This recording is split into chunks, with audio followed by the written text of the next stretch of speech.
वो बहुत ऊंची सी बिल्डिंग थी। पता नहीं उसके कितने फ्लोर थे। काले दुपट्टे को खुद पर सेट करते हुए मैं घबराहट पर कंट्रोल करते उस बिल्डिंग के अंदर चली आई थी। इस नौकरी के बारे में मैंने कल शाम अखबार में देखा था। गौतम शर्मा इंटरप्राइजेस की बिल्डिंग के माथे पर बड़ा बड़ा लिखा हुआ था। मैं दिल को संभालते हुए अंदर चली आई।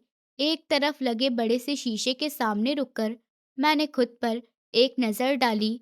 काले रंग का बड़ा सा दुपट्टा मेरे लंबे घने बालों को छुपा रहा था। 21 साल की उम्र, बड़ी बड़ी आंखें और सुर्ख चेहरे पर मुस्कुराहट नाम को भी नहीं थी। बस ठीक है मेरा हुलिया, नौकरी ही चाहिए ना। कौन सा मैं मिस यूनिवर्स बनने आई हूँ। मैं जरा सख्त हुई। इंटरव्यू रूम में बैठते ही मैं नर्वस होने लगी। सेक्रेटरी एक के बाद एक नाम पुकार रही थी। क्योंकि मैंने यहाँ आने के बाद ही अपनी फाइल सेक्रेटरी को दी थी, तो मुझे पता था मेरा नंबर सबसे आखिर में आएगा।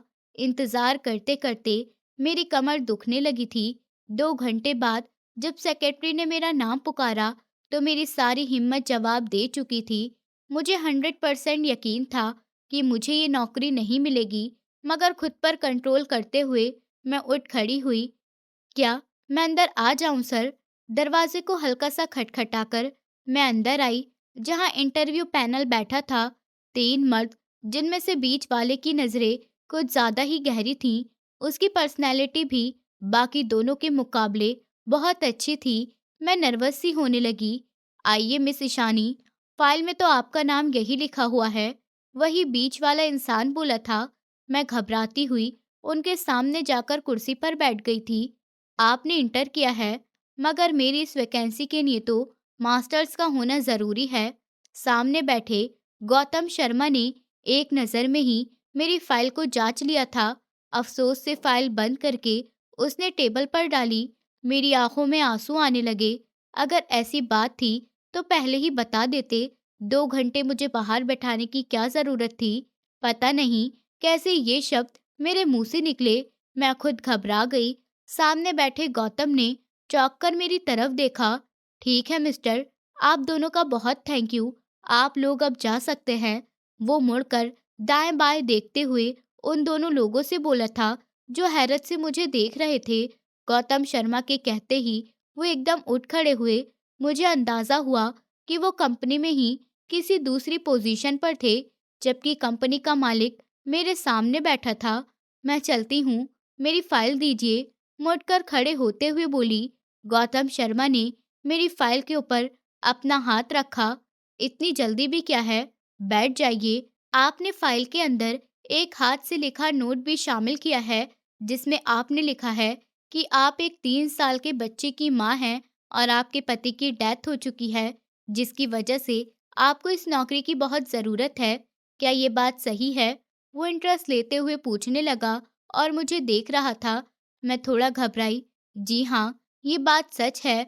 मेरे माँ-बाप भी इस दुनिया में नहीं रहे हैं और पति भी। मुझे अपने बच्चों की ज़रूरत पूरी करने के लिए इस नौकरी की बहुत ज़रूरत है। मैं बेचैन हो रही थी। गौतम शर्मा की नज़रें मेरे शरीर के आर-पार हो रही थीं। तो फिर ठीक है, मैं आपको नौकरी दे देता हूँ, उसने सुकून से कहा। मेरे दिमाग में धमाका सा हुआ था। क्या मतलब? बिना किसी क्वालिफिकेशन के आप नौकरी मुझे दे सकते हैं? मेरे अंदर एक खुशी भरी हैरत थी। आंखों में ढेरों उम्मीदें जागने लगी थीं। गौतम शर्मा के होठों पर एक मुस्कुराहट आई।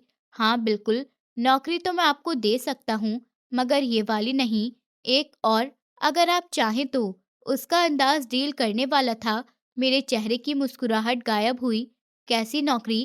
क्या कहना चाहते हैं आप मुझसे? मैंने परेशानी से पूछा था। आजकल वैसे भी मैं मर्दों की भूखी नज़रों से परेशान थी। कहीं ये इंसान भी वैसे ही डिमांड न कर दे। मुझे अपने आप पर बहुत गुस्सा आ रहा था। भला मैं ऐसी उम्मीद रख कर यहाँ क्यों आई? क्या इस दुनिया में कोई अच्छा इंसान नहीं बचा? परेशान होते हुए मैंने खुद को कोसा था। गौतम शर्मा गहरी सांस लेते हुए बोला, मिस ईशानी, आप बैठ जाइए। मैं आपको सब कुछ बता देता हूँ कि आपको कौन सी नौकरी की ऑफर दी जा रही है। वो सीरियस आवाज में बोला था। दिल पर पत्थर रखे हुए मैं सामने रखी कुर्सी पर सिमट कर बैठ गई थी। मेरा काला दुपट्टा सर से सरक कर कंधों पर गिर रहा था, जिसे मैंने घबरा कर सर पर दोबारा ठीक किया। गौतम शर्मा एक पल के लिए अपनी नजर नहीं हटा सका। मैं आपको एक ऑफर दे रहा हूँ। आप मुझसे 3 महीने के लिए कॉन्ट्रैक्ट मैरिज कर लीजिए, मुझसे शादी कर लीजिए। मेरे घर वालों के सामने ये बताइए कि आप मेरी पत्नी हैं, तो मैं आपकी और आपके बच्चों की सारी परेशानियों को दूर कर दूंगा। आपको इतने पैसे दूंगा कि आने वाली जिंदगी में आपको कहीं नौकरी नहीं करनी पड़ेगी। ये शब्द थे या कोई बम जो मेरे सर पर आकर फूटा था। मैं हैरान बैठी रह गई। मिस ईशानी, क्या आपने मेरी बात सुनी? गौतम शर्मा को मजबूरी में मेरी आंखों के आगे हाथ लहराना पड़ा। मैं जैसे ही एक झटके से होश में आई तो, ये क्या बकवास है? शादी? मैं आपको बता चुकी हूँ कि मैं यहाँ सिर्फ नौकरी की तलाश में आई थी। मैं एकदम अपनी जगह से उठ खड़ी हुई। उस इंसान का जाल डालने का तरीका भी वैसा ही था जैसे सब्जी वाले, दूध वाले, मोहल्ले के दुकानदार और मेरे घर का मालिक। मैं आपको 3 महीने के 3 करोड़ रुपए ऑफर कर रहा हूँ। शादी होने के फौरन बाद मैं आपके अकाउंट में ये पैसे भेज दूंगा। गौतम शर्मा ने कुर्सी के साथ टेक लगाते हुए एक बार फिर से कहा था। मैंने एक नफरत भरी नजर उस पर डाली। अगर आपके पास दौलत है तो आपको कोई हक नहीं पहुंचता कि किसी की मजबूरी का मजाक उड़ाएं। मैं बिकाऊ नहीं हूं। आप अपने पास रखिए अपने 3 करोड़। झपटने वाले अंदाज में मैंने अपनी फाइल टेबल पर से उठाई और बाहर की तरफ पलटी थी। मेरा चेहरा लाल हो रहा था। तुम्हारी मर्जी ईशानी, इस फाइल के अंदर मैंने अपना कार्ड रख दिया है। अगर तुम्हें मेरी बात माननी हो तो मुझे फोन कर लेना। मुझे अपने पीछे उस इंसान की आवाज सुनाई दी थी। मैं अपनी फाइल सीने से लगाते हुए तब तक चलती रही जब तक इस बड़ी सी बिल्डिंग से बाहर नहीं निकल आई थी।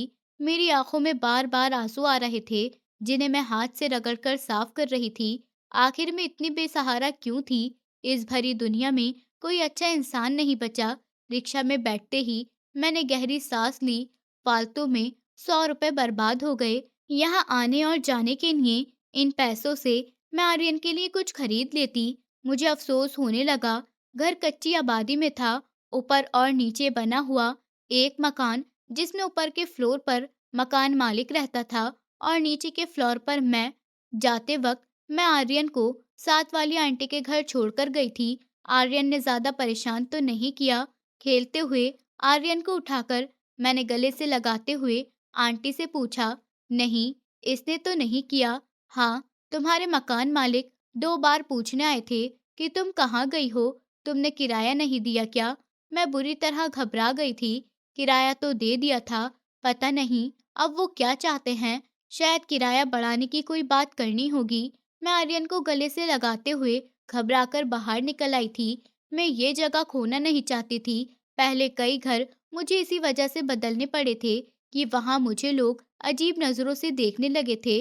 अरे भला, देखो तो, इतनी सी उम्र में इसके साथ बच्चा है, ना कोई जानने वाला है और ना ही इसका पति। ये पक्का किसी गलती का नतीजा है। औरतें मुझे देखकर बातें करती थीं। हाल तो यहाँ भी बुरा ही था। मैं सब्जी लेने जाती या दूध लेने जाती, हर दुकान पर मुझे गंदी नजरों का सामना करना पड़ता। लोग बहाने बहाने से मुझे हाथ लगाने की कोशिश करते थे। मैं इस जिंदगी से तंग आ चुकी थी और अब तो मेरे पास पैसे भी खत्म हो गए थे। ताला खोलकर मैं आर्यन को लेकर अंदर चली आई। किचन में सिर्फ दूध ही था। आर्यन को फिटर बनाकर देते हुए मैं चुपचाप उसके बराबर में लेट गई। वो खेलते हुए मेरे दुपट्टे को खींचने लगा। आर्यन को साथ लगाए लगाए ही मैं नींद में उतर गई। मेरी आँख खुली तो दरवाजा बहुत बुरी तरह से खटखटाया जा रहा था। मैं घबराकर उठी। पूरा कमरा अंधेरे में डूबा हुआ था। लाइट बंद हो गई थी। साथ लेटा हुआ नन्हा आर्यन गहरी नींद में था। धड़कते दिल को संभालते हुए मैं दुपट्टा सर पर ओढ़ते बाहर निकल आई। कौन है? मैंने ऊंची आवाज में पूछा।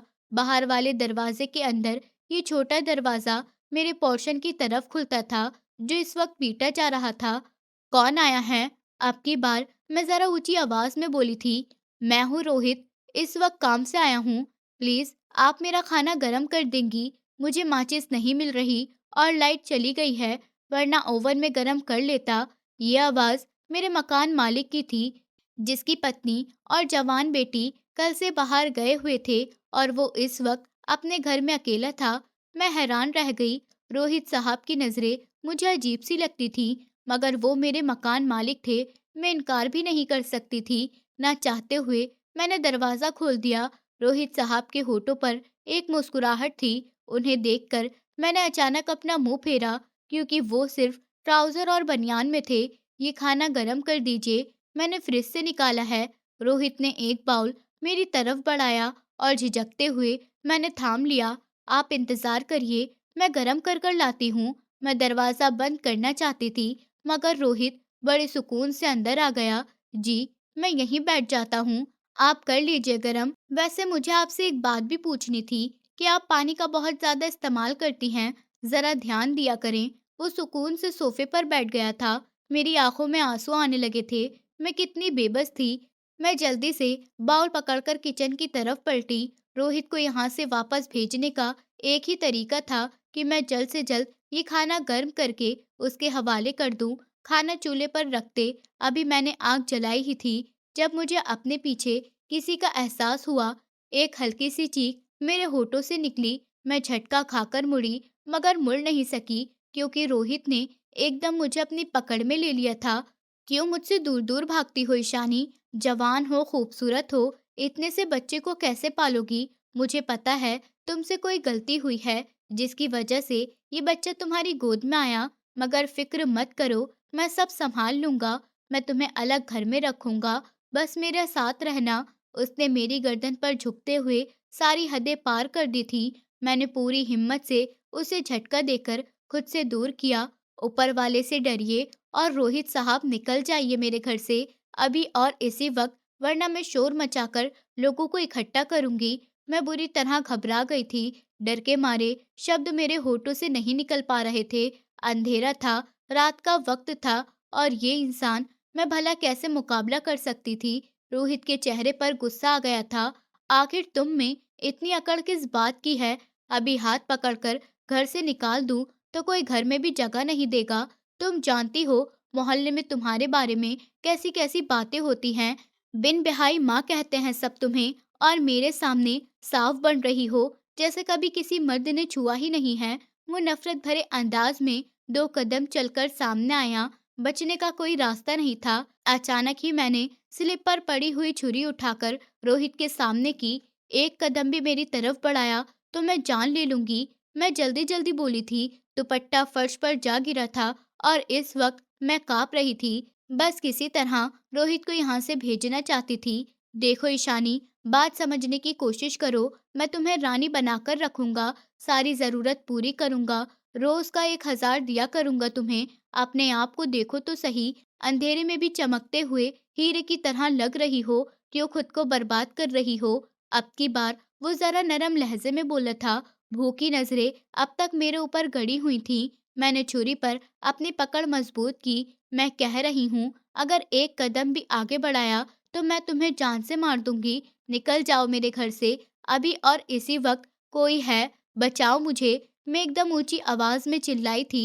रोहित घबरा गया। अच्छा अच्छा, बकवास बंद करो, मैं जा रहा हूँ। वो घबरा गया, इसलिए उल्टे कदमों घर से निकल गया। मैं तेजी से चलती हुई आई और दरवाजा बंद करते हुए मैंने अंदर से कुंडी लगाई और साथ ही बड़ा सा टेबल घसीटकर दरवाजे के सामने रख दिया। ये सब करने के बाद भी मुझे सुकून नहीं हुआ, तो मैंने लपक कर लाउंज की इकलौती खिड़की बंद की, जो बाहर गैलरी में खुलती थी।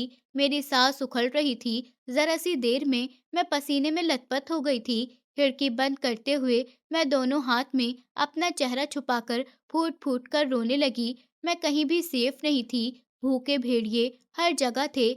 आज सुबह से पानी के सिवा कुछ हलक से नहीं उतरा था। कमजोरी, डर, सबने मुझे अपने लपेट में ले रखा था। पता नहीं मैं कितनी देर तक रोती रही, मगर अपने टूटे शरीर को संभालते हुए आखिरकार मैं अंदर कमरे में आई थी। टेबल पर मेरी फाइल पड़ी थी। मैंने कप कपाते हाथों से फाइल खोली। फाइल के अंदर एक कार्ड पड़ा जगमगा रहा था। गौतम शर्मा, नीचे उसका मोबाइल नंबर लिखा हुआ था। मैंने अपना बटन वाला छोटा सा मोबाइल निकाला। बड़ा मोबाइल तो मैं कब का बेच चुकी थी। सब पूछते हैं कौन है आर्यन का बाप। मैं उन्हें क्या बताऊं कि आर्यन किसका बच्चा है। बेड पर सोए हुए बेखबर आर्यन पर नजर डालते हुए मेरे दो आंसू टूटकर बिखरे। बेल जा रही थी। दूसरी तरफ तीसरी घंटी पर गौतम ने फोन उठा लिया। कौन है? उसकी नींद में डूबी हुई आवाज सुनाई दी तो मैं बहुत मुश्किल से बोली थी, मैं बात कर रही हूँ ईशानी, मैं आपसे शादी करने के लिए तैयार हूँ। मैंने मुश्किल से अपनी बात पूरी की थी। दूसरी तरफ वो जो फिर से नींद में होने लगा था, एकदम उठ बैठा। शादी मुझसे? अच्छा हाँ, उसे कुछ याद आया था। ठीक है, तुम कल उस पते पर आ जाना, पता मैं तुम्हें मैसेज कर रहा हूँ। उसने सीरियस होकर दो टुक अंदाज में जवाब दिया। फोन बंद हो गया और कुछ देर बाद स्क्रीन पर एक एड्रेस आने लगा। एड्रेस शहर के एक मशहूर होटल का था। मोबाइल बंद करते मैं ठंडे ठंडे फर्श पर हैरान बैठ गई। मैं सो नहीं सकती थी, कम से कम आज की रात तो बिल्कुल भी नहीं। वो पूरी रात मैंने बड़ी मुश्किल से काटी। अगले दिन मैं उसके बताए हुए पते पर आर्यन को लेकर पहुंच गई थी। सामान में मेरे पास कुछ खास था नहीं, बस आर्यन के कुछ कपड़े थे जो मैंने बैग में डालकर अपने साथ रख लिए थे। मैं होटल के वेटिंग लाउंज में बैठी उसका इंतजार कर रही थी। इस बहुत शानदार होटल में मैं खुद को अनकंफर्टेबल महसूस कर रही थी। बड़ी-बड़ी आंखों में परेशानी के साथ-साथ फ्यूचर का डर भी था। हम यहाँ पर क्यों हैं मामा? आर्यन ने टूटे-फूटे शब्दों में पूछा था। मैंने उसे जोर से खुद के साथ लपेट लिया। हम यहाँ इसलिए हैं क्योंकि मैं तुम्हारा फ्यूचर सेव करना चाहती हूँ। जिस तरह भेड़िए मुझे नोच रहे हैं, मैं नहीं चाहती कि तुम भी ऐसे लोगों का शिकार बनो। मेरी आंखों में आंसू उतरने लगे और तभी मुझे दरवाजे से वो अंदर आता हुआ दिखाई दिया। ब्लैक कलर का शानदार ड्रेस पहने, उसकी चाल में घमंड था। उसके पीछे पीछे दो लोग और भी थे जो उसके असिस्टेंट लग रहे थे। उसने आते ही मुझे देख लिया। यहाँ क्यों बैठी हो? मैंने रूम बुक करवा लिया है, वहाँ चली जाती। उसके अंदाज में हल्की सी सख्ती थी। मैंने कोई जवाब नहीं दिया। मुझे ये इंसान भी जहर लग रहा था जो सिर्फ मुझे अपने न जाने किस गंदे फायदे के लिए इस्तेमाल करना चाहता था। काउंटर से चाबी लेकर वो एक बार फिर मेरे पास आया। आओ, रूम में चलते हैं। मुझे ऑर्डर देते हुए वो सीढ़ियों की तरफ बढ़ गया। उसके साथ आने वाले लोग नीचे ही खड़े रहे थे। मैंने आर्यन की उंगली थामी और उसके पीछे पीछे सीढ़ियां चढ़ने लगी थी। कमरा बहुत शानदार था। अंदर आते हुए लम्हे भर के लिए मैं झिझकी थी। आ भी जाओ मैडम, मेरे पास इतना टाइम नहीं है, मुझे और भी काम निपटाना है, वो सख्ती से बोला था। मेरी बर्दाश्त जवाब दे गई थी। क्यों कर रहे हैं आप ये सब कुछ? मुझ जैसी गरीब लड़की जिसका एक बच्चा भी है, उसके साथ कॉन्ट्रैक्ट मैरिज क्यों करना चाहते हैं आप? कहीं आप स्मगलिंग करने वाले तो नहीं हैं? आप मुझे किसी और के हाथ बेच तो नहीं देंगे? मैं डरी हुई थी। गौतम ने कहा, मैं शक्ल से तुम्हें स्मगलर लगता हूँ? मतलब मेरे अपने बारे में मेरी कोई अच्छी राय है तो नहीं, लेकिन फिर भी यार अच्छा खासा हैंडसम इंसान हूँ, मैं शरीफ दिखता हूँ। तुम तो पता नहीं क्या-क्या सोच रही हो मेरे बारे में। मुझे हाथ से पकड़कर अंदर करते हुए गौतम ने दरवाजा बंद किया। मैं खामोशी से खड़ी रही। शादी के बाद तुम्हें पता चल जाएगा मैं तुमसे ये डिमांड क्यों कर रहा हूँ। फिलहाल भरोसा रखो, मेरे घर में मेरी दादी भी हैं, मेरे डैड भी हैं। और वो एक लम्हे के लिए रुका था। मेरे डैडी की पत्नी भी हैं। वो अजीब से अंदाज में बोला था, तुम वहीं रहोगी 3 महीने तक। बस किसी के सामने ये मत बताना कि मैंने तुमसे कॉन्ट्रैक्ट मैरिज की है। मैं जो कुछ कहूँगा तुम बस हाँ में हाँ मिलाओगी। समझ आ रही है मेरी बात? वो मुझे सीरियस होकर समझा रहा था। मेरा शरीर ठंडा पड़ने लगा था। आर्यन अनजान आदमी को अपने पास देखकर घबरा रहा था। गौतम ने एक नज़र उस मासूम बच्चे पर डाली और जेब से मोबाइल निकाल लिया था। मैं खामोश बैठी रही। मैं सोच रही थी कि इस होटल में वो मुझे क्यों लेकर आया है। कुछ देर बाद दरवाजे पर दस्तक हुई और वही सूट वाला असिस्टेंट अंदर आया जो गौतम के साथ आया था। ये लीजिए सर। उसने कुछ और चॉकलेट्स गौतम की तरफ बढ़ाई थी। गौतम ने चॉकलेट पकड़ ली। ये लो। उसने दोस्ताना अंदाज में वो आर्यन की तरफ बढ़ाई थी। वो बहुत भूखा था। उसने जल्दी से चॉकलेट पकड़ ली। मैंने हैरत से उसकी तरफ देखा। इतना भी बुरा नहीं लग रहा था वो, जितना कि मैं उसके बारे में सोच रही थी। शादी का इंतजाम हो गया है, तुम रेडी हो जाओ। अब की बार वो सख्त अंदाज में बोला था। कुछ लोग अंदर आए और साथ ही वो दोनों भी जिन्हें गौतम अपने साथ लाया था। मैं ये सब कुछ क्या कर रही हूँ? पता नहीं ये सब ठीक भी है या नहीं। मेरा दिल डूबता जा रहा था। आंखों में आंसू इकट्ठे होने लगे थे। मेरे मुकाबले में गौतम शर्मा बिल्कुल नॉर्मल था, बहुत सुकून से बैठा हुआ था। सब लोग शादी होने के बाद कमरे से चले गए थे, तो वो मेरी तरफ पलटा था। ये तुम इतनी इमोशनल क्यों बनी हुई हो? ये कौन सा तुम्हारी पहली शादी हो रही है, जो तुम इस तरह से रो रही हो? चलो उठो, घर चलते हैं। सख्त लहजे में कहते हुए वो दरवाजा खोलकर बाहर निकल गया। मैंने एक झटके से सर उठाया। वैसे कुछ भी नहीं किया था उसने, जैसा मैंने उसके बारे में सोच रखा था। कम से कम फिलहाल तो नहीं। पता नहीं आगे क्या होगा मेरे साथ। आर्यन की उंगली थामे मैं कमरे से बाहर निकल आई। अपने आंसू मैंने साफ कर लिए थे। मैं उसे अपने साथ लिए सीढ़ियां उतरकर नीचे चली आई थी। बैठो अंदर। ड्राइविंग सीट पर बैठते उसने मुझे दूसरी तरफ बैठने का इशारा किया। मैंने खामोशी से उसका ऑर्डर माना। अब हम कहाँ जा रहे हैं? मैं खुद को पूछने से नहीं रोक पाई थी। मेरे घर। गौतम ने भी छोटा सा जवाब दिया और गाड़ी स्टार्ट कर दी। गाड़ी अलग अलग सड़कों पर घूमने लगी और जब रुकी तो मेरी आंखें फटी की फटी रह गई थी। वो कोई महल जैसा घर था जिसके माथे पर शर्मा हाउस लिखा हुआ था।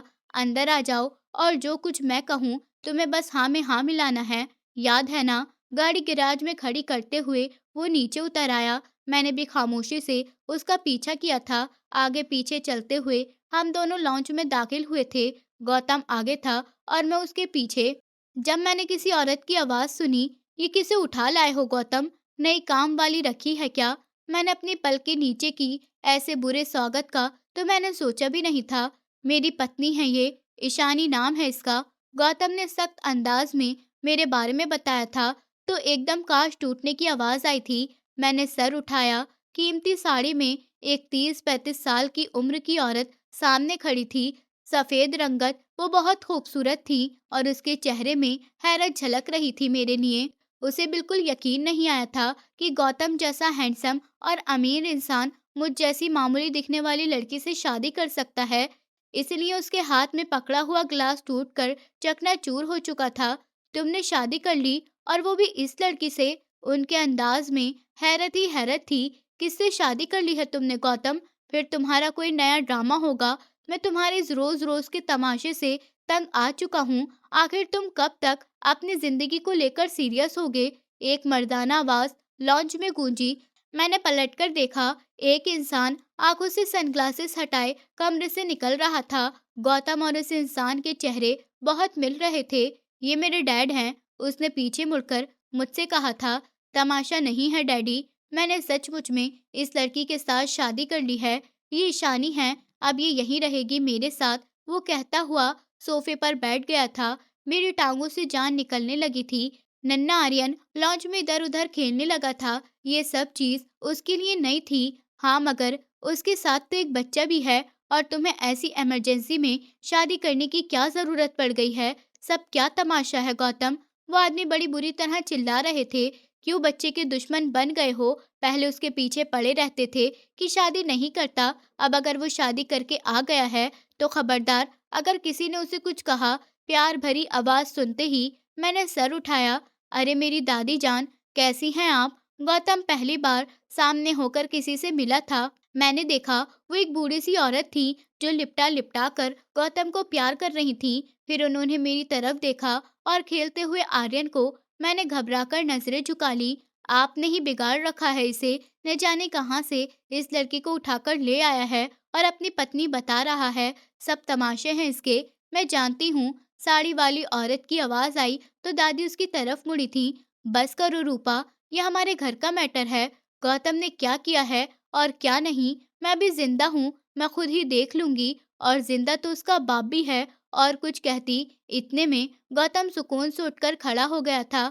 लाइए प्रॉपर्टी के डॉक्यूमेंट डैडी। आपने कहा था ना, तब तक बिज़नेस मेरे नाम नहीं करेंगे जब तक मैं शादी नहीं कर लेता। तो देखिए, मैंने कर ली शादी, मेरे पास प्रूफ है। उसने जेब से अपना मोबाइल निकालकर पिक्चर दिखाई और एक लम्हे में ही मुझे सारी बात समझ आ गई। वो हमदर्दी में ये सब कुछ नहीं कर रहा था, बल्कि उसका अपना लालच था। उसने ये सब कुछ प्रॉपर्टी के लिए किया था। ये सब कुछ क्या बकवास है? मैंने तुमसे कहा था कि अगर तुम मेरे दोस्त की बेटी से शादी कर लोगे, तब मैं तुम्हें प्रॉपर्टी का हिस्सा दे दूंगा। तुम अपनी मर्जी से न जाने किस लड़की को यहाँ ले आए हो। राकेश साहब बड़ी बुरी तरह से चिल्लाए थे। गौतम ने कंधे उचकाए। शादी मैंने करनी है, आपने नहीं। हाँ, आपको अगर तीसरी शादी का शौक है, तो आप अपने दोस्त की बेटी से कर लीजिए, मगर मैं आपको बात से पलटने नहीं दूँगा। आपने कहा था शादी कर लो, तो प्रॉपर्टी मेरे नाम हो जाएगी। अब आप अपनी बात से पीछे नहीं हट सकते। गौतम ठीक कह रहा है राकेश, अब तुम अगर अपनी पत्नी की बातों में आए, बिना गौतम के हिस्से की प्रॉपर्टी उसके नाम कर दो, तो बेहतर होगा, वरना तुम अच्छी तरह जानते हो कि जायदाद मैं भी उसके नाम ट्रांसफ़र कर सकती हूँ। आखिर को ये सब कुछ मेरा ही तो है, लेकिन अगर मैंने ऐसा किया, तो तुम्हारे और तुम्हारी पत्नी के हाथ में कुछ नहीं आएगा। इसलिए बेहतर यही है कि अभी और इसी वक़्त जायदाद गौतम के नाम पर करो।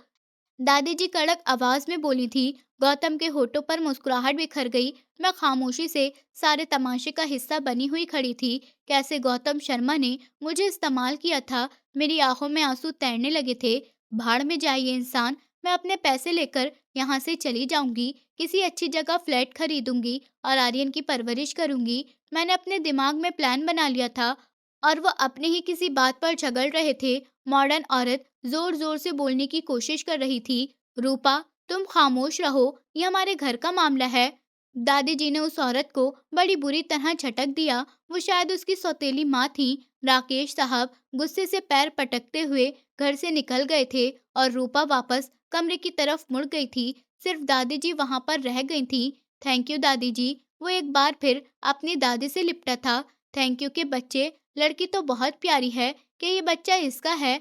मैं अपने बारे में होने वाले सवाल-जवाब सुन रही थी। गौतम ने सर हिलाया। "हाँ, ये अकेली है।" वो सेब खाता हुआ बोल रहा था। "मैं किसी ज़रूरी काम से जा रहा हूँ। इसे कमरे में ले जाइए आप प्लीज़।" वो हाथ हिलाते हुए लाउंज से बाहर निकल गया। मुझे अपने आप बहुत गिरा हुआ महसूस हुआ।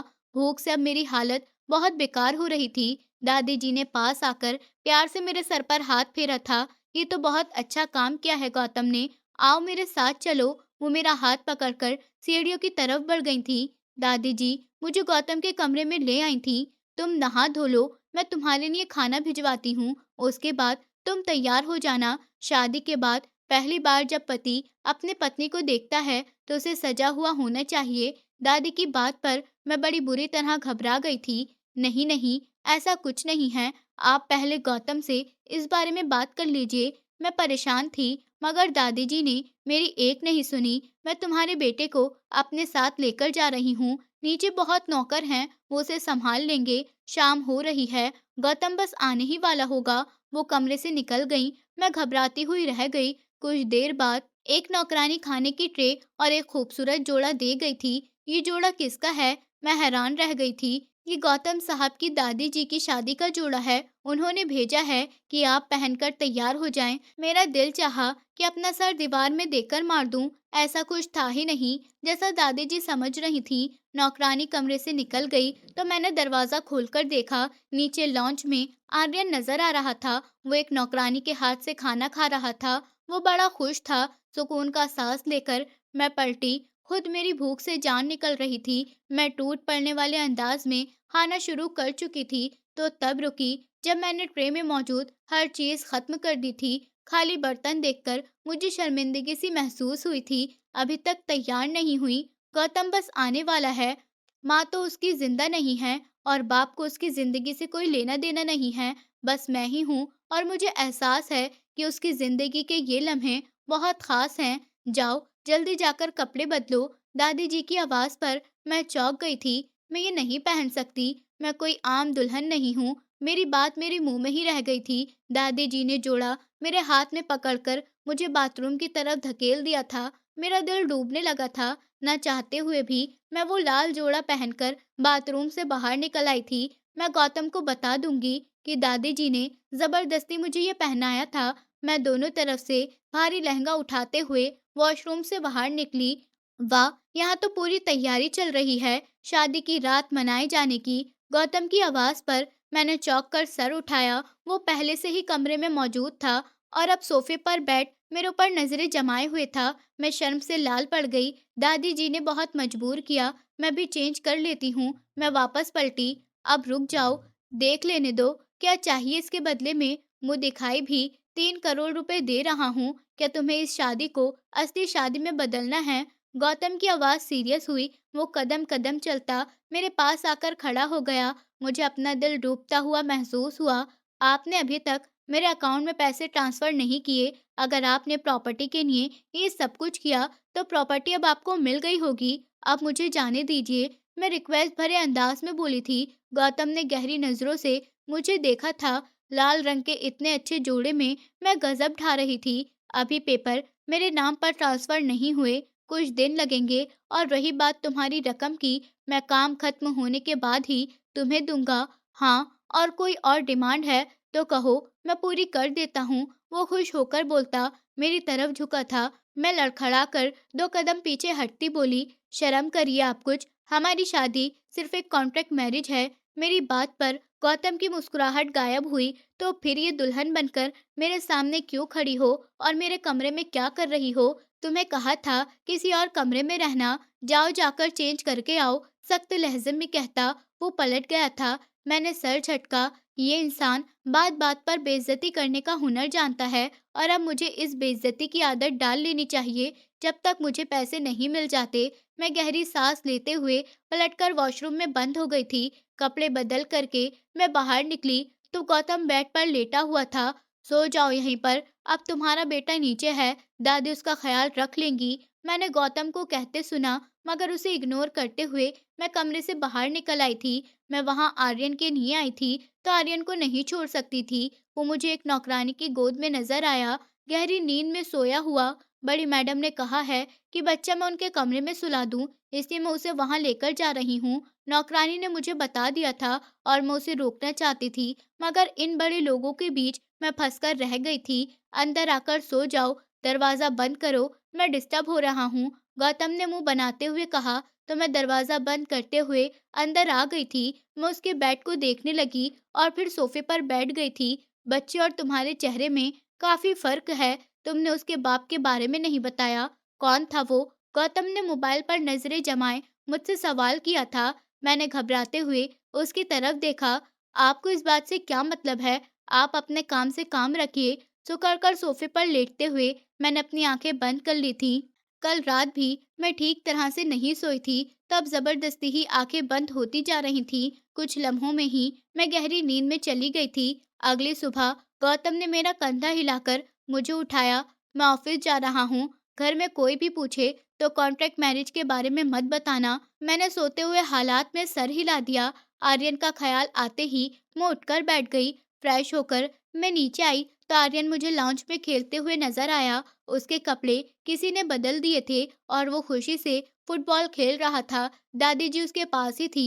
आर्यन बहुत खुश है। मैंने उसके लिए एक नैनी को आज बुला लिया है। तुम उसकी फिक्र मत करना। मेरा दिल उदासी से डूबने लगा था। मुझे दादी जी बहुत अच्छी लगती थी। बिना कहे उन्होंने जैसे मेरी हर परेशानियों को समझ लिया था। डर लगता था तो बस रूपा मैडम से।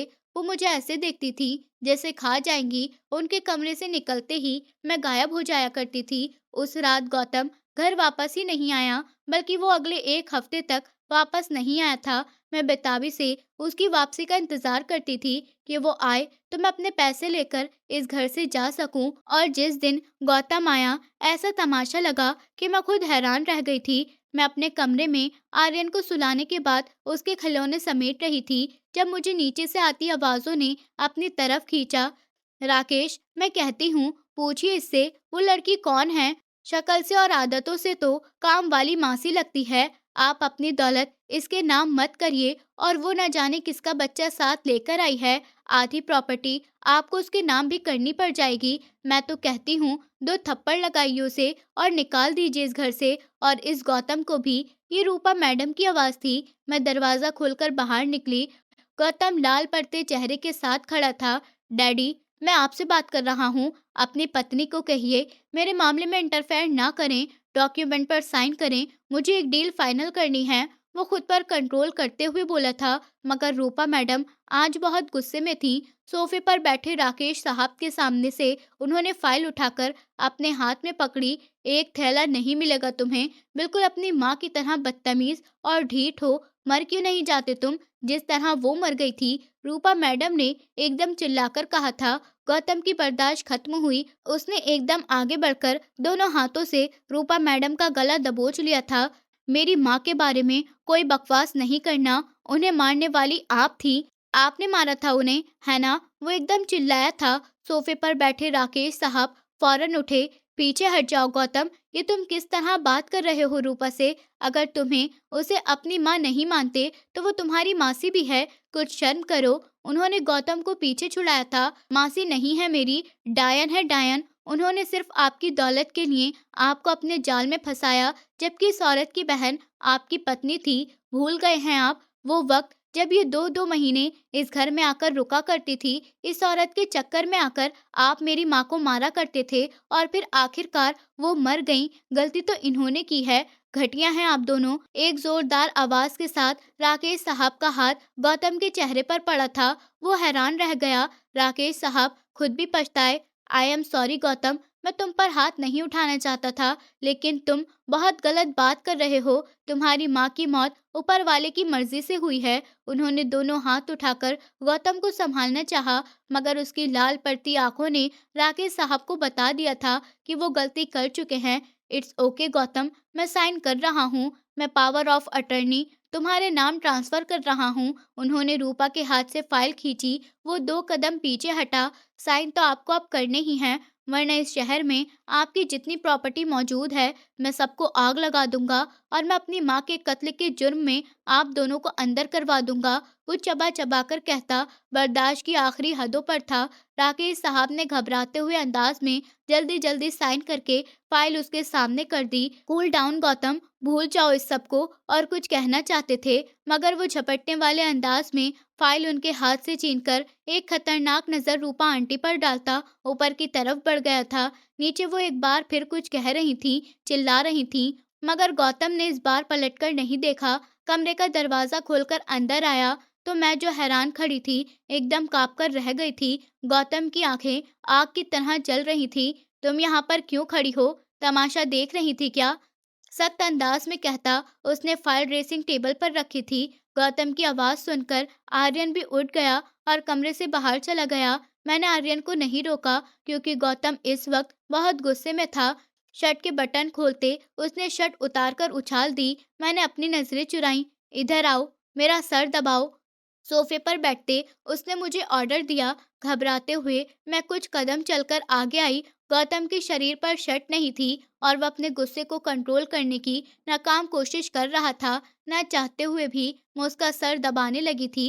बैठ जाओ बराबर में, खा नहीं जाऊंगा मैं तुम्हें। उसने सख्ती से मेरी कलाई पकड़कर अपने बराबर में बैठाया था। मैं एकदम उससे टकराई थी। ये सब कुछ कॉन्ट्रैक्ट में नहीं लिखा था। आप मुझे मेरे पैसे दे दीजिए, मुझे वापस जाना है। घबराहट में मैंने एकदम गौतम की दुखती रग पर हाथ रख दिया था। वो भड़क कर मेरी तरफ पलटा।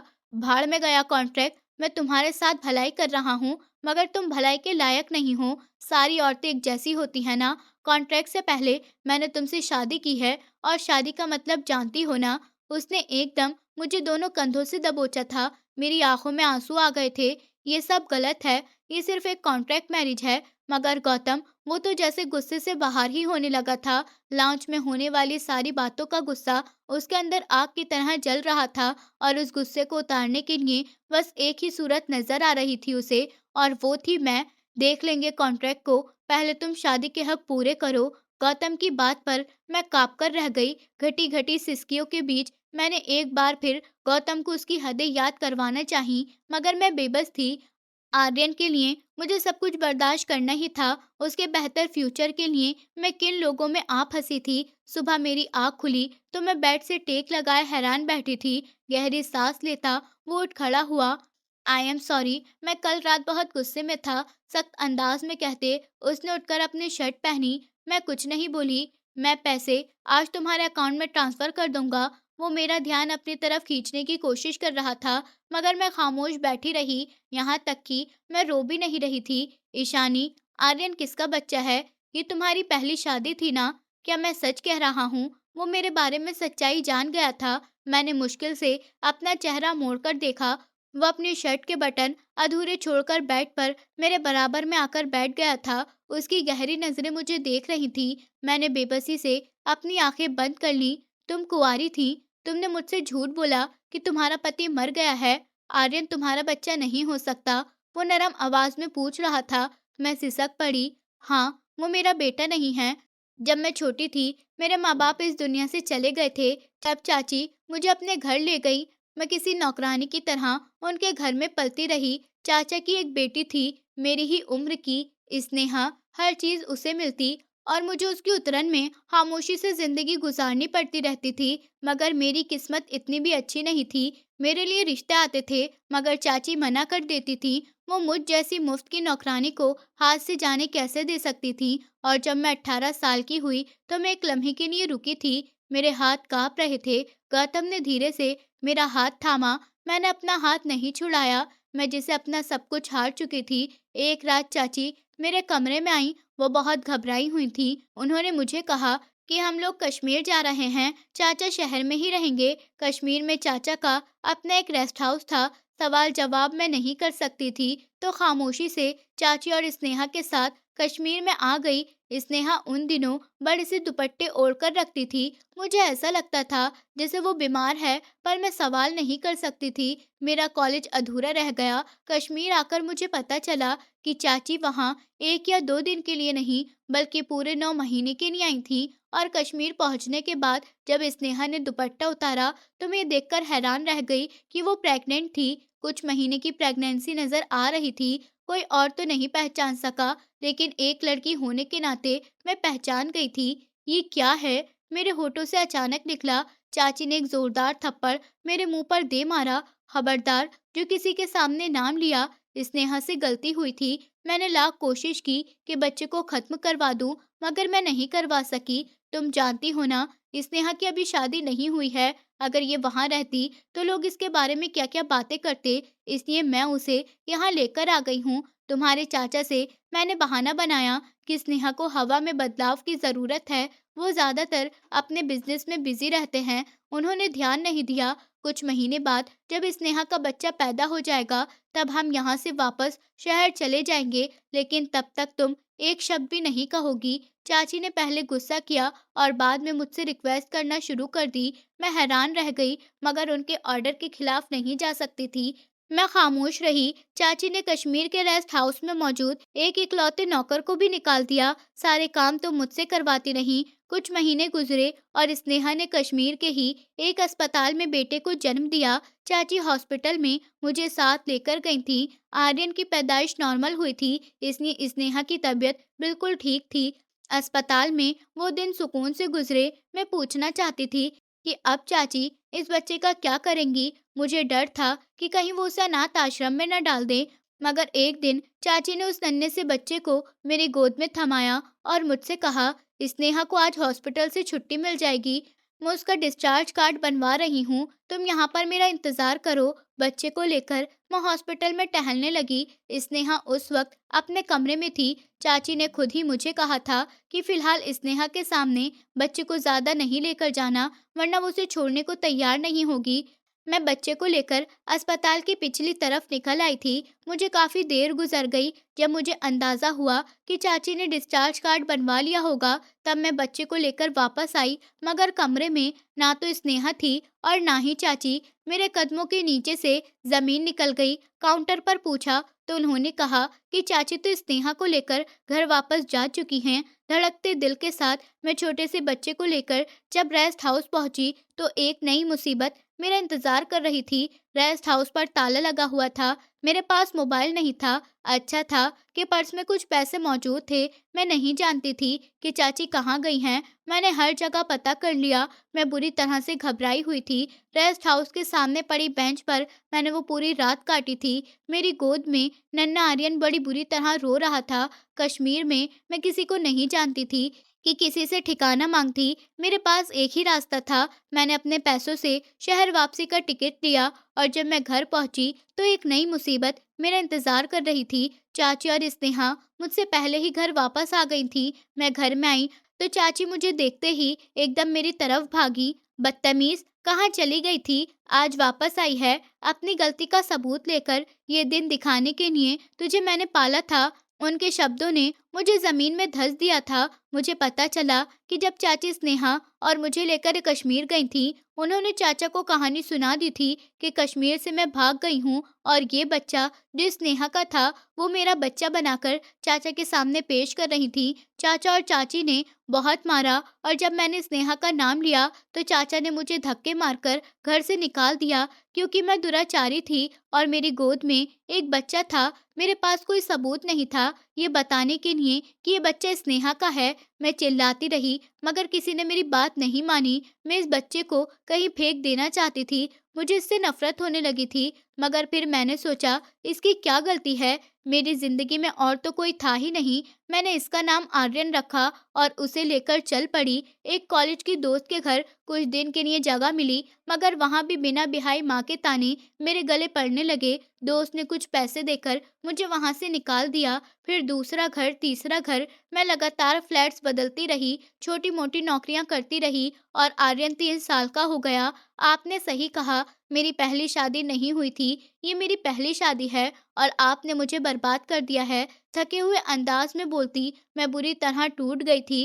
गौतम पछतावे में गिरने लगा था। उसने मुझ जैसी मासूम लड़की के साथ क्या सलूक किया था, जबकि मैं तो खुद हालात की सताई हुई थी। अब प्लीज यहाँ से चले जाइए, प्लीज मुझे अकेला छोड़ दीजिए। मैं घुटनों में सर छुपाते हुए फूट फूट कर रोने लगी थी। गौतम न चाहते हुए भी उठकर खड़ा हुआ। वो और मेरा सामना नहीं करना चाहता था। वो पहले के मुकाबले में कई गुना ज्यादा खुश होकर अपने ऑफिस में आया था। आज से उसकी एक नई जिंदगी की शुरुआत हुई थी। आखिरकार उसने वो सब कुछ हासिल कर लिया था जो वो चाहता था। डील फाइनल करते हुए वो बहुत खुश था। लैपटॉप की स्क्रीन बंद करने से पहले उसने अपनी माँ की पिक्चर निकाली थी। वो पिक्चर उसने फैमिली एल्बम में से चुराकर अपने लैपटॉप में सेव कर रखी थी। डैडी को कभी अंदाजा नहीं हुआ होगा कि मैं वो सब जानता हूँ जो कुछ उन्होंने किया, लेकिन अब सच्चाई ये है कि मैं भी आगे बढ़ना चाहता हूँ। मैंने उन्हें माफ कर दिया, आप भी माफ कर देना। मुस्कुराते हुए गौतम ने लैपटॉप बंद किया। एक खुशी उसकी आंखों में लहराई। जो गलतियां उसकी माँ के साथ हुई थी, वो गलतियां वो मेरे साथ नहीं करना चाहता था। मेरा बैंक अकाउंट उसके पास सेफ था। 3 करोड़ रुपए मेरे अकाउंट में ट्रांसफर कर दिए गए थे। वो मुस्कुराया और वापसी के लिए उठा। लाउंज में दादी जी उसका इंतजार कर रही थीं। आज वो रोज से ज्यादा ही उदास थी। कल लड़ाई के बीच तुमने जो कुछ अपने बाप को कहा, क्या वो सच था? क्या तुम्हारी माँ को मारने वाली उसकी अपनी बहन थी? उन्होंने उदास आवाज में पूछा। वो दुखी दिल के साथ मुस्कुराया। आप जानती हैं ना रूपा, डैडी को पसंद करती थी, इसलिए उसने जानबूझकर इस घर में रहना शुरू कर दिया। डैडी का ध्यान अपनी तरफ खींचती चली गई और वो बीमार रहने लगी। ये कत्ल किया नहीं गया था, मगर जब कोई किसी को नजरअंदाज करता है तो वो इंसान ऐसे ही दुनिया छोड़कर चला जाता है। उसकी आवाज में दर्द था। दादी जी ने गहरी सांस ली। ऐसा ही है, तुम्हारे बाप को जिंदगी भर सुकून नहीं आया, मगर मुझे डर है कि कहीं ये सब तुम्हारे साथ भी ना हो। उस लड़की के साथ तुमने बहुत गलत किया। तुम्हें उसे ऐसे घर से नहीं निकालना चाहिए था। वो जो ऊपर की तरफ जाने के लिए उठ रहा था। दादी जी की बात पर चौंक गया। क्या मतलब? कौन सी लड़की? ईशानी? उसके अंदर खतरे की घंटियां बजने लगी थी। दादी जी ने सर हिलाया। हाँ, पिछले 1 हफ्ते में मैं उसके बहुत करीब हो गई थी। वो दिल की बहुत अच्छी लड़की थी और उसका बेटा बाप की मोहब्बत को तरसा हुआ बच्चा था। मुझे लगा था तुम दोनों बहुत खुश रहोगे, मगर आज जब उसने मुझे बताया कि तुम दोनों की शादी तो बस एक कॉन्ट्रैक्ट मैरिज थी और तुमने उसे धोखा दिया है, पैसे नहीं दिए, तो वो यहाँ से चली गई हमेशा के लिए। गौतम को एक जोरदार झटका लगा। ऐसा नहीं हो सकता। आखिर वो कहाँ जाएगी? उसके पास तो कोई ठिकाना भी नहीं है। उसका दिल जोर जोर से धड़कने लगा था। तेजी से सीढ़ियां चढ़कर वो कमरे की तरफ आया। कमरा खाली था। गौतम का दिल चाहा कि वो अपना सर दीवार पर दे मारे। कुछ देर पहले तो उसने खुद से वादा किया था कि वो उस लड़की को जिंदगी की हर खुशियां देगा जिसने सिर्फ दर्द और तकलीफें ही देखी थी, मगर अब जेब से मोबाइल निकालते हुए उसने चौकीदार का नंबर मिलाया। चौकीदार को मेरे जाने का पता था, मगर मैं कहाँ गई थी इस बात से वो भी अनजान था। सीसीटीवी की रिकॉर्डिंग निकालो जल्दी, वो फोन पर ही दहाड़ा। पुलिस स्टेशन में भी मेरे गुमशुदा होने की खबर देते हुए वो बहुत बुरी तरह परेशान हुआ।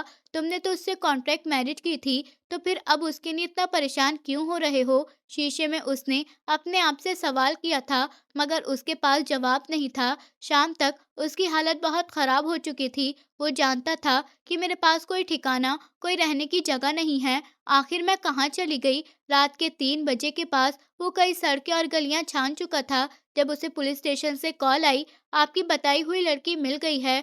मैं सड़क के किनारे अपने बच्चे को लिए बैठी थी। आपके बताए हुए हुलिये के हिसाब से ही लगती हैं। आप अगर देख ले तो आपको पता चल जाता। वो किसी आंधी तूफान की तरह थाने की तरफ भागा था और मैं वहीं पर बैठी थी, काला दुपट्टा खुद पर लपेटे, डर से थर-थर काँपते हुए। आर्यन को मैंने अपनी गोद में सुला रखा था। वो किसी से मिले बिना सीधा मेरी तरफ आया। ये सब क्यों किया ईशानी? जहाँ मुझ पर इतना भरोसा किया था, वहाँ कुछ वक़्त और कर लेती। मैंने दर्द से अपनी आँखें बंद कर ली थीं। वो धीरे से मेरी बराबर में बेंच पर बैठ गया। क्या ये थाना, ये हवालात मेरे घर से ज़्यादा अच्छा है तुम्हारे लिए? वो भीगते हुए लहज़े में सवाल कर रहा था। मैंने अपना मुँह मोड़ लिया। इस दुनिया में कोई जगह ऐसी नहीं है, जहाँ मैं सुकून से रह सकूँ। आप ही बताइए, क्या कोई ऐसी जगह है? ना मेरे सगे रिश्तेदारों का घर इस लायक था और ना ही आपका घर। मैं रो पड़ी थी। गौतम ने गहरी सांस लेते हुए मुझे अपने साथ लगाया। तुम मेरी पत्नी हो ईशानी। हाँ, ये सच है कि मैंने तुमसे कॉन्ट्रैक्ट मैरिज की थी, मगर आज से अभी से मैं मानता हूँ कि मैं तुम्हारे साथ अपनी पूरी जिंदगी गुजारना चाहता हूँ। आर्यन को बाप का प्यार देना चाहता हूँ। मैं एक ब्रोकन फैमिली से हूँ और मैं जानता हूँ टूटी हुई फैमिली का दुख क्या होता है। क्या मेरा साथ दोगी? वो हाथ बढ़ाते हुए पूछ रहा था। मेरी आंखों से दर्द झलक रहा था। मैंने एक नज़र गोद में सोए आर्यन पर डाली और दूसरी नज़र साथ बैठे इंसान पर, जिसने मुझे कभी कोई तकलीफ नहीं दी थी। वो तो खुद अपनी परेशानियों में उलझा हुआ था। घर चलो, डैडी और रूपा उस घर से जा चुके हैं। दादी जी के होते हुए वो मेरा सामना नहीं कर सकते। अब उस घर में सिर्फ मैं हूँ, दादी जी हैं और तुम्हारा रास्ता देखता हुआ मेरा कमरा। प्लीज़ मुझे मना मत करना। वो उम्मीद भरे लहजे में सवाल कर रहा था। सर जी, आपको अपनी पत्नी मिल गई है, खुश हो जाइए, क्योंकि आजकल के हालात बहुत ख़राब हैं। पुलिस इंस्पेक्टर ने आवाज़ लगाकर कहा। मैंने गहरी सांस ली। ज़माना सच में बहुत ख़राब था। मैं जानती थी मुझे एक ऐसे इंसान की ज़रूरत है जो मेरा ख्याल रख सके, और जो मेरे पीछे दौड़ता हुआ यहाँ तक आ गया था, वो मुझे कभी अकेला नहीं छोड़ने वाला था। ये बात तो मैं अब जान ही गई थी। मैं अपना ठंडा पड़ता हाथ गौतम के बढ़ते हुए हाथ पर रखते हुए मुस्कुराने लगी थी और हम लोग खुशी-खुशी अपने घर की तरफ जाने लगे थे। दोस्तों, उम्मीद करती हूँ आपको हमारी कहानी पसंद आई होगी। कहानी पसंद आई है तो वीडियो को लाइक करें, चैनल पर नए हैं तो चैनल को सब्सक्राइब करें और हाँ, नोटिफिकेशन बेल को ज़रूर दबाएं ताकि अगली अपडेट सबसे पहले आपको मिले।